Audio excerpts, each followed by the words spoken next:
background and discovery. My brother died when I was 7 years old. He was 13. He drowned in the lake down the street from our house. My parents never touched his room. They tried once, but they couldn't do it. Too raw. After that, the door just stayed shut. His room became a kind of museum of him. That was 11 years ago. His room still looks the same. This morning, while I was packing for college, I thought I'd finally go in there. My plan wasn't anything dramatic. I just wanted to grab a few hoodies, maybe a keepsake or two to take with me. Something to hold on to when I got homesick. Full transparency, I've been in his room plenty of times before. I've sat on his bed. I've looked through his shelves. But I've never really gone digging. That felt wrong, and I really had no inclination to. I just missed my brother.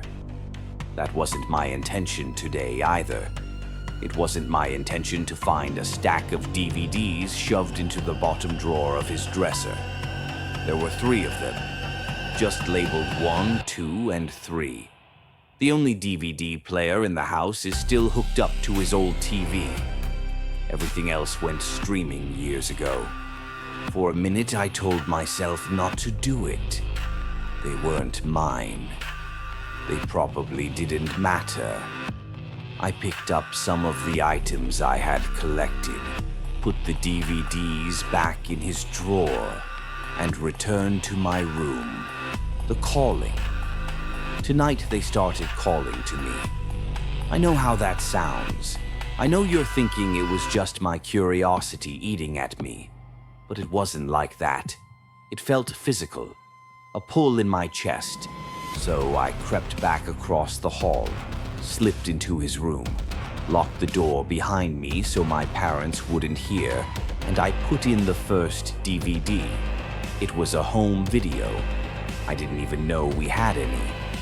I don't remember my parents ever owning a camera. The video starts with static, then clears just enough to show something. The picture is muddy, warped by tracking lines. It could be the living room, but the furniture looks wrong. Everything is too big or too small, shifting every time the frame jitters.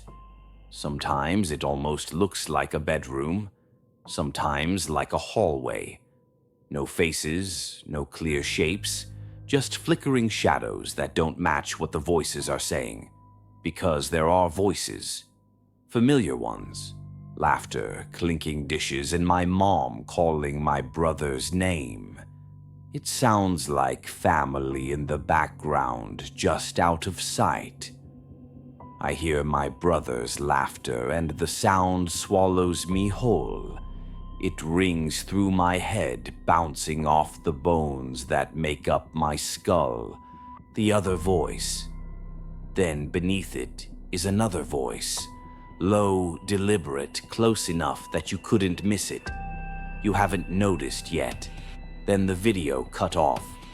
Just like that.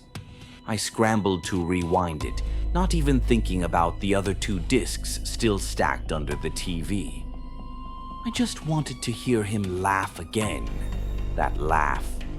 I tried not to think about the end, though the fear of it was crawling slowly up my spine as I hit play. Because the way it spoke, it sounded like it wasn't part of the recording at all. Like it was speaking to the camera. To me. Obsession with frame. I pressed play again, this time pausing every few seconds, desperate to make sense of what I was seeing. But nothing held still. Everything on the film looked almost familiar, like a room you swear you've been in but can't place. The walls are a little too narrow, and the colors are washed out enough to make it something you've never seen before. It made me feel like my brain was short-circuiting.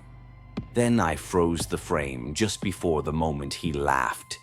And there it was, a caption, faint and yellow, burned into the corner of the screen. July 30th, 2015, 7 months after my brother drowned. My first thought was that it was a glitch. It had to be. The camera must have been off by a year. There's no other explanation. I forced myself to breathe and to shove back the rising panic. Then I pressed play again. His laugh filled the room, and for a second my fear washed away. It was just him again. He was alive, warm, present.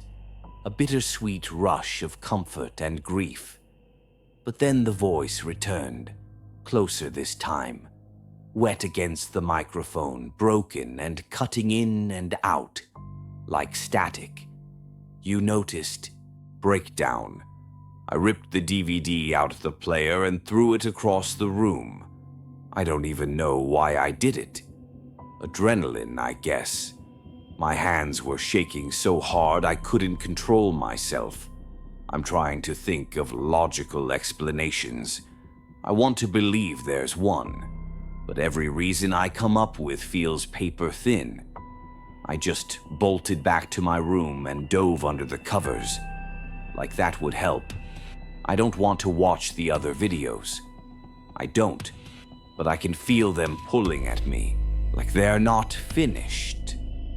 Like I owe them something. I can't sleep. Atmosphere and cliff. It's dark. It's late. The rain just started. The bathroom faucet always drips, but tonight it sounds so much louder. You could almost confuse it for footsteps.